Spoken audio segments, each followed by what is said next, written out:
Kellogg here. Welcome back to the channel. And if you're not already a subscriber, please help me out. Hit that subscribe button, hit that bell notification, and you'll always know when I'm here on YouTube talking fishing. And that's what we're going to do today. We are going to talk trout fishing tactics. I'm not even running any fish footage today. If you want to see me catch fish, look at any one of my other 2,000 videos. I'm catching fish in most of them. Today, we are in the classroom. My goal here on the channel is to help you catch more and bigger fish and to help you be a consistently successful angler, because that's the real measure of an angler. Catching more and bigger fish than the other folks out on the water and consistently catching fish across the whole landscape of conditions, lakes, weather, moon phase, all that stuff. Anybody can catch fish when it's a wide open bite. The great anglers are the people that can go out there and catch fish when the fishing's really, really tough. Okay, so let's get on with it. I'm going to end up talking about how to properly use dodgers and flashers, but we're going to kind of take the long way around the barn before we get into that part of the discussion. I get this question a lot. I'll talk about a certain lure or a fly or whatever, and I'll have someone in the comments below ask me, and there's no bad question, but I'll have them ask me, can I use that with a dodger? Or can I use that with a flasher? Can I use that with lake trolls? Okay. Probably yes. You could pull most any lure with those things I just mentioned, with some limitations. But the problem is I think you're approaching the problem the wrong way. Okay. Think about your tackle box as a toolbox, and all those tools in there have a certain use based on the conditions at hand. Would you take your car to a mechanic that only had a ball peen hammer and a tire gauge? You roll in, your car's leaking oil, you say, hey, my car's leaking oil. He says, well, I'll get to the bottom of that. Let me get my tire gauge. Okay, obviously, that's not going to work. Your mechanic, he has all kinds of tools, from a computer that does diagnostics right down to that tire gauge that tells him how much air pressure is in your tire. And at certain times, for certain problems, he uses all of those tools, and you've got to approach your tackle box the same way. Sometimes a situation is going to call for a 6-inch dodger. Other times the conditions are going to call for a flasher. Other times the conditions are going to call for a trolling fly or a little tiny micro trigger spoon. You've got to have the tools, the sizes, the colors in order to fish systematically. And that's really what I teach you guys here on the channel. My goal is to really teach you how to fish systematically, okay? Across a broad range of speeds and across a broad range of different conditions. I give you, a number of approaches, and I'm hoping you're going to master, approaches that are applicable to all of the situations that you meet out on the water. For example, my philosophy about choosing spoons. Start off big, bold, and fast, and then downsize and slow down as you have to until you find a spoon that will give you consistent success on any given day. Okay, so I'll see this guy a lot. And this is a composite angler, but I'll see this guy a lot when I'm guiding up at Collins Lake. He'll walk up to me, I'll launch his boat, and he'll get a slip in the marina, and he'll see me. I'm either coming in with some anglers or I'm down there kind of organizing my stuff or cleaning the boat or whatever, and he knows I'm a guide, and he'll walk up to me and he'll say, how'd you do? Well, I'll say, we did pretty good. We got fish up to 8 pounds this week or whatever, and I'm trolling flies over in the shallows, and I'm running 2 colors of lead core, and the bite is best when there's some breeze. I don't lie about fishing reports. I'm transparent. I'll tell you exactly what I'm using, where I'm using it, how I'm using it, but I can just tell right away he doesn't believe me. And he might say something like, well, I don't run lead core, I have downriggers. Okay, whatever. You don't do that. But I told him how I'm fishing. So typically there's 2 types of people that ask for fishing reports. There's one person that actually wants me to tell them what I'm using so they can replicate it and go catch some fish themselves. The other folks, they already have a strategy in mind, and they want me to confirm that their strategy is awesome. And I don't typically do that because I'm going to be truthful with you. I'm going to tell you what's working. So next morning, I'll come down to the marina to get my stuff organized. Like a bug on me. Get my stuff organized, and I'll look over at this guy's boat, and he'll have 6 or 8 rods rigged up. He'll have them in the rocket launcher because, you know, they look really cool up there in the rocket launcher.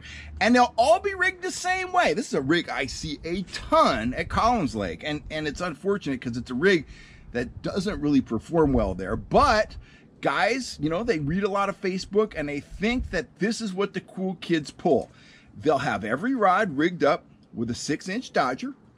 They'll have about a 14 to 16-inch leader, and they'll have a speedy shiner on the end of that leader, and they'll have every rod rigged up the same way. So, you know, let me set this rod down here. What's wrong with this picture? Well, there's several things wrong with it. First of all, why would you have all your rods rigged up the same way?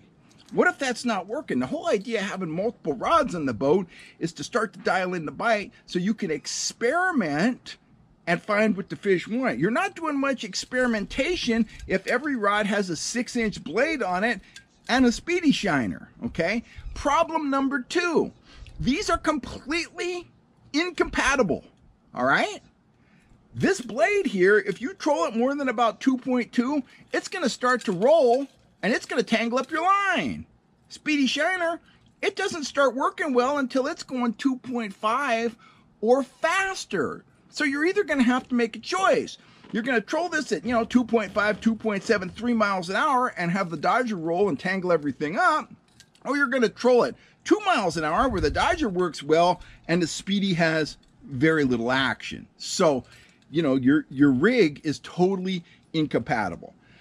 Even if they did work at the same speed, the Speedy Shiner is a spoon that has action.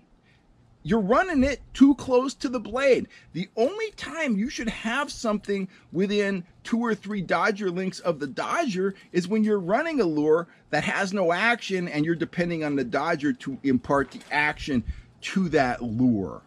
Okay? So don't get stuck in the rut.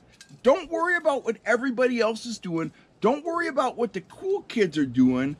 Fish systematically. I'm going to tell you about Dodgers next, and I'm going to tell you about flashers. Okay, I've got a bunch of Dodgers here. I'm going to set this rod aside. We'll put that Speedy over there, that Dodger. So I've got a bunch of Dodgers here. And if you watch the channel, here's my mini willow, big 6-inch blade, pink one, 4-inch blade, 4-inch fisheye right there, nice rainbow colored one. Sierra Sidewinder, 3-inch blade, and the Sierra Diamondback, also a 3-inch blade. Different action on these two. This has more of a twisting action. This has more of a traditional Dodger kick action, okay? If you watch the channel, you've seen me catch fish on all these blades. In fact, a couple years ago, not last year, the year before, you saw us catch a whole bunch of big trout trolling this one right here, this reggae colored mini willow trailing a worm. Okay, so every time you see me catch a fish on a Dodger, the question you should be asking yourself is, how did I arrive at using that particular blade? And this is how I do it. And I'm just talking Dodgers right now. Okay, my number one first choice all the time, every time, is to start off without a Dodger. I troll naked lures. And a lot of times, I never break out a Dodger all day long. If naked's working, I don't feel the need to put on a Dodger.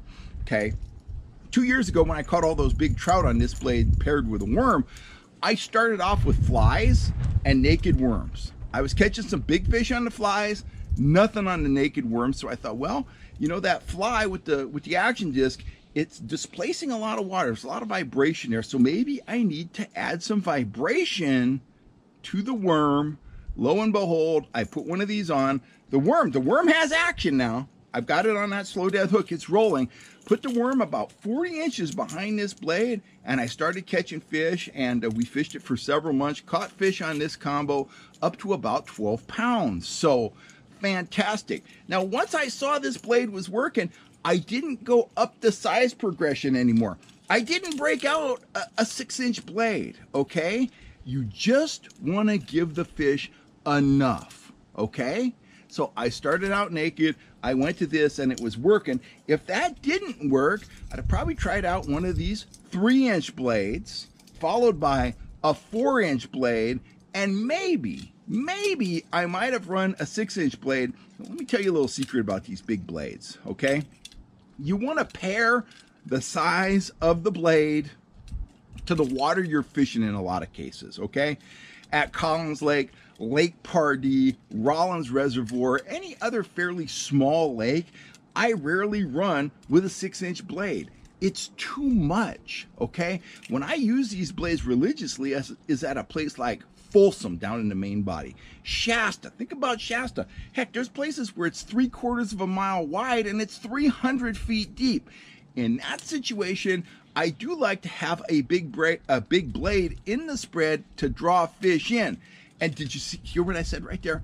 A big blade. A as in one big blade, okay? I learned this a long time ago when I used to use traditional flashers. And this is another secret that not a lot of guys know. I would run one blade or one rod at Shasta with a big blade like this, and I would make sure that that line was closest to the transom, the rear of the boat, okay? Because that one blade will draw fish in to the boat. Now, they might come up to this and decide for whatever reason they don't like it. But if you have other naked lures out around that further back in your spread, you have a decent chance of hooking that fish that came in to see this and rejected whatever you were trolling behind it. I saw that many times when I would run a traditional set of flashers, or I would be running a big dodger. Very often it'll ignite the bite on your other rod. You'll catch fish on that rod that's got the flashers or the dodger on it, but you'll start getting more hits on your other rods too, because it is just a tool. Once again, we're back to the toolbox. It's just a tool to draw fish in. So I'm not going to load the whole zone with 6-inch blades. I'm going to put one out there. I might put a set of flashers out there. I'm going to play around with it and see if I see a difference in the response of the fish. I'm going to be seeing if I get more hits, but I'm also going to be watching reactions of the fish on the sonar if I'm fishing down, deep enough where I can see the fish reacting, moving up and down in the water column, moving, up towards my offering. Sometimes you'll see those fish, they'll come up on the screen, they'll check it out, and they'll go right back down. They weren't into it, but you did get the fish to move. So, that's just something you watch on your sonar when you're fishing deep enough to really be able to tell. If you're fishing, 12 feet deep, you're not going to see a whole lot on your sonar. So that's my approach to dodgers. Less is more. Give them just enough to get the fish in and to close the deal. Limitations of dodgers. Okay, the one thing that you're really limited with dodgers is your speed limited. You've got to be going a minimum amount of speed, whatever that number is. With a blade like this, it's about 1.5 miles an hour. You're limited on the slow side, but you're also really limited on the high end speed. Max speed with this blade's about 2.2. I can't go any faster with it or it's going to start to spin on me, okay? So you are speed limited. But do I use dodgers? Yes, I use dodgers all the time. You've got to have them in your tackle box. But if you adopt that philosophy, start out naked, then go smaller to a little bit bigger to a little bit bigger and work through the size progression and stop when you start getting consistent hits, you're going to be further down the road. I would never start out the day, with the exception of Shasta and maybe Folsom, big lakes like that, with a 6-inch blade on my line. I mean, that's going to be 3 or 4 choices down the road after naked has failed, the small stuff has failed. Then I might start playing with a blade like this. But, again, it's systematic. It's incremental. It's not, one size fits all. I'm putting on this 6-inch blade every time I go fishing with a speedy shiner. Sometimes that'll work, but often it won't work. Often it's not the best choice. Sometimes it's not even something that'll get you hit at all. So enough said about dodgers. Let's talk a little bit about flashers. Now, old school flashers, the ones with the big giant metal blades, we talk about those here on the channel. They absolutely positively work. Put a worm behind them, drag it around a lake. You're going to catch trout on that. Not the most fun thing in the world to troll because that thing puts out so much drag. You're going to have to use fairly heavy tackle and it's going to kind of nullify the fight of the fish, okay? There are much better choices on the market these days. The folks over at Max Lure, they make those Mylar flashers. They make the full set. I forget what that's called. And they make the smaller ones. I think they're 2 blades. They call those hot wings.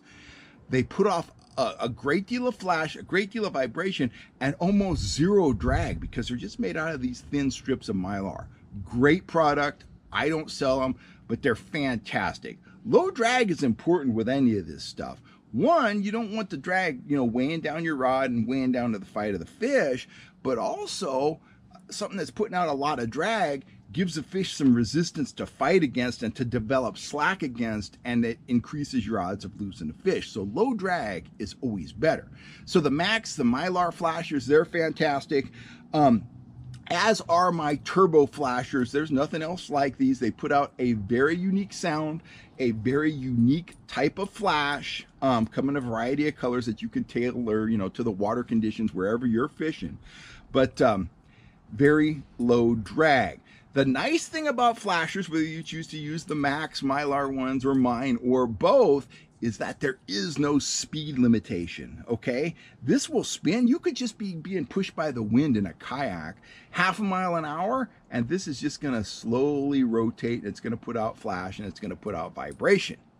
Conversely, you could be in the boat and be like, oh no, we're getting shallow, or oh no, that guy's gonna run over our lines, and goose the throttle up to 4 miles an hour.